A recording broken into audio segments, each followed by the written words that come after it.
உணவைத்தான் சாப்பிட்டேன், எப்படி மலமானது? உயிரோடுதானே இருந்தேன், எப்படி இறந்து போனேன்? மலம்தான் உணவாக இருந்ததா? மரணம்தான் வாழ்வாய் இருந்ததா? இந்த சுருங்கி போன உடம்புதான் இதுவரை இளமையை அனுபவித்ததா? இந்த சுருங்கும் மார்பலுக்கா இத்தனை கண்கள் வட்டமிட்டது? பெருத்தன சிறுக்கும் சிறுத்தன பெருக்கம் என்று பாடியது இந்த நிலையற்ற பொய் வாழ்வைத்தானா? இன்னும் இழுத்துக் கொண்டே இருக்கிறான், செத்து தொலையவில்லையே என்று மனைவியும் சுற்றமும் பேசிய போது என்னை 100 ஆண்டு வாழ்க என வாழ்த்தியது நினைவுக்கு வந்தது. இதுவரை எனது கோடாரியால் நான் எனது வேரையல்லவா வெட்டியிருக்கிறேன். நான் விரும்புவையெல்லாம் என்னை வெறுத்துக் கொண்டிருக்கின்றன. இளமையாய் இருக்கும் போதே முதுமையை பழகியிருக்க வேண்டும். அறுசுவை உணவை தேடி தேடி உண்ணும் போதே அது மலமாகும் என்று உணர்ந்திருந்தால் அடுத்தவர் உணவை நான் பறித்திருக்க மாட்டேன். அனைவருக்கும் பயன்பட வேண்டிய பொன் பொருளை ஒரு திருடனை போல் பறிக்கிருக்க மாட்டேன். காலம் கடந்த ஞானம். பாயும் நோயும் தவிர யார் துணை வரப்போகிறார்கள்? இறந்தாலும் எனக்காக யார் அழப்போகிறார்கள்? பிணமான பின் இந்த மாளிகையும் பணமும் எனதென்று நான் சொந்தம் கொண்டாடவா முடியும்? சந்தனத்தால் மணந்த உடல் என்றாலும் இறந்தால் மணக்கவா போகிறது?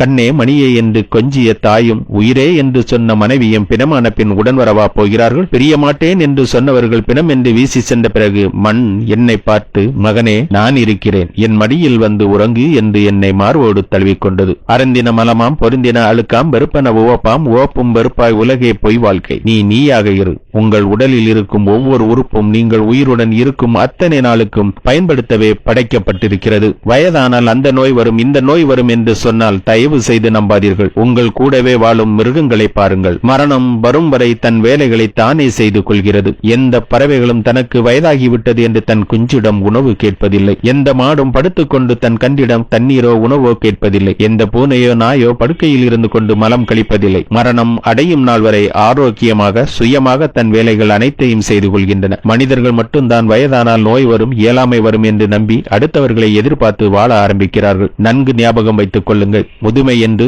எதுவும் இல்லை, நோய் என்று எதுவும் இல்லை, இயலாமை என்று எதுவும் இல்லை. எல்லாம் உங்கள் மனதிலும் அதன் நம்பிக்கையிலும் தான் இருக்கிறது. சிந்தனையை மாற்றுங்கள், ஆரோக்கியமாக வாழுங்கள். நீங்கள் எதை நம்புகிறீர்களோ அதுவாகவே ஆகப் போகிறீர்கள். நான் நான் நான் நான் சம்பாதிக்கிறேன், நான் காப்பாற்றினேன், நான் வீடு கட்டினேன், நான் உதவி செய்தேன், நான் உதவி செய்யலனா அவர் என்ன ஆகிறது? நான் பெரியவன், நான் தான் வேலை வாங்கி கொடுத்தேன், நான் என்று மாத்தட்டிக் கொள்ளும் மனிதர்களே, நான் தான் என் இதயத்தை இயக்குகிறேன் என்று உங்களால் சொல்ல முடியுமா? நான் தான் என் மூளையை இயக்குகிறேன் என்று உங்களால் சொல்ல முடியுமா? நான் தான் என் 2 கிட்னியையும் இயக்குகிறேன் என்று சொல்ல முடியுமா? நான் தான் என் வயிற்றில் சாப்பிட்ட உணவில் இருந்து சத்துக்களை தனியாக பிரித்து ரத்தத்தில் சேர்க்கிறேன் என்று உங்களால் சொல்ல முடியுமா? நான் தான் பூக்களை மலர வைக்கிறேன் என்று தான் உங்களால் சொல்ல முடியுமா? இவைகள் அனைத்தையும் எவன் செய்கிறானோ இயக்குகிறானோ அவன் ஒருவனுக்கே நான் என்று சொல்வதற்கு முழு அதிகாரமும் உரிமையும் உண்டு. ஆகையால் நான் என்ற அகந்தையை விட்டு அனைவரிடமும் அன்பாக பழகுங்கள். உனக்கு மேலே உள்ளவனை பார்த்து ஏங்காதே, தாழ்வு மனப்பான்மை வரும். உனக்கு கீழே உள்ளவனை பார்த்து